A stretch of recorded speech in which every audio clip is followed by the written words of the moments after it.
नमस्कार, मैं हूँ साक्षी मुंबई। आप देख रहे हैं देवभूमि इनसाइडर। रुक करते हैं आज की मुख्य खबरों की ओर। राष्ट्रीय खिलाड़ियों के लिए अच्छी खबर, आवागमन के लिए मिलेगी एसी बस और ट्रेन के एसी कोच की सुविधा।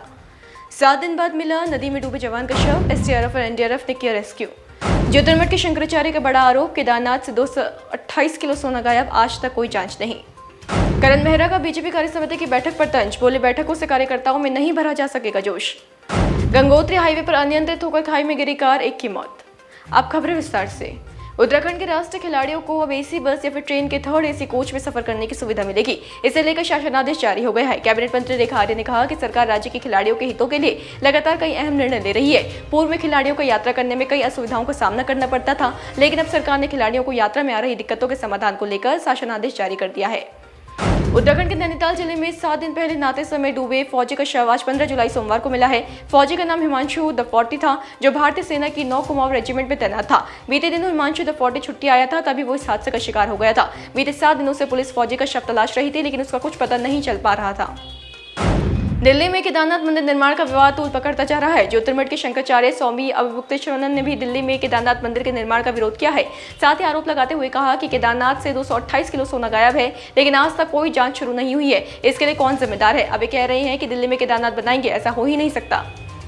करण मेहरा ने बीजेपी कार्य समिति की बैठक के बहाने तंज कसा है। उन्होंने कहा कि मुझे नहीं लगता है कि कार्य समिति की बैठक से कार्यकर्ताओं का उत्साह बढ़ेगा। सत्ता पाना वो किसी भी कीमत पर पाना किसी कर्मठ विचारधारा वाले व्यक्ति के लिए जरूरी नहीं होता है। उन्होंने कहा कि उत्तराखंड में बीजेपी सरकार में आधे से ज्यादा मंत्री कांग्रेस पृष्ठभूमि के हैं, जिससे बीजेपी जमीनी कार्यकर्ता निराश और परेशान होगा।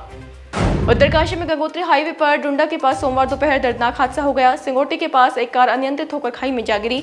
हादसे में देहरादून निवासी एक युवक की मौत हो गई। घटनास्थल पर मिले आधार कार्ड से शव की पहचान ममलेश पुत्र रामलाल, नई बस्ती, पार्क रोड, देहरादून के रूप में हुई।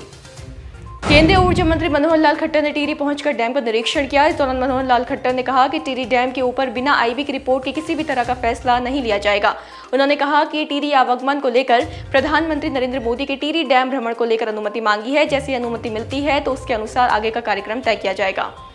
भारतीय जनता पार्टी की वृहद स्तर पर होने वाली कार्य समिति की शुरुआत हो गई है, जिसमें मुख्यमंत्री धामी, केंद्रीय मंत्री, कार्यकारिणी पदाधिकारी समेत प्रदेश से 1000 से ज्यादा पार्टी पदाधिकारियों ने शिरकत की। इस मौके पर सीएम पुष्कर सिंह धामी ने कहा कि देश में तीसरी बार भाजपा की सरकार बनी है। प्रदेश की 5 लोकसभा सीटें बीजेपी ने जीती है, उसके लिए जनता और कार्यकर्ताओं का धन्यवाद।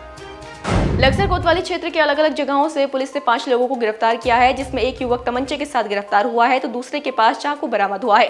इसके अलावा 3 लोगों को आपस में झगड़ा कर माहौल खराब करने के मामले में गिरफ्तार किया गया है। साल 2022 के महिला अंडर 19 वनडे टूर्नामेंट में दोहरा शतक लगा कीर्तिमान रचने वाली उत्तराखंड की बेटी राघवी बिष्ट ने एक बार फिर प्रदेश का मान बढ़ाया है। राघवी का चयन भारतीय क्रिकेट महिला टीम के लिए किया गया है। बता दें कि राघवी मूल रूप से टिहरी जिले के चंगौरा गाँव की रहने वाली है। ग्राफिकरा विश्वविद्यालय के सभागार में चल रही भाजपा प्रदेश कार्य समिति की बैठक में कठुआ के शहीदों के साथ ही केदारनाथ की विधायक शैला रानी रावत को श्रद्धांजलि दी गई। इस मौके पर सीएम पुष्कर सिंह धामी ने कहा कि राज्य स्थापना दिवस 9 नवंबर से पहले राज्य में समान नागरिक संहिता कानून लागू कर दिया जाएगा।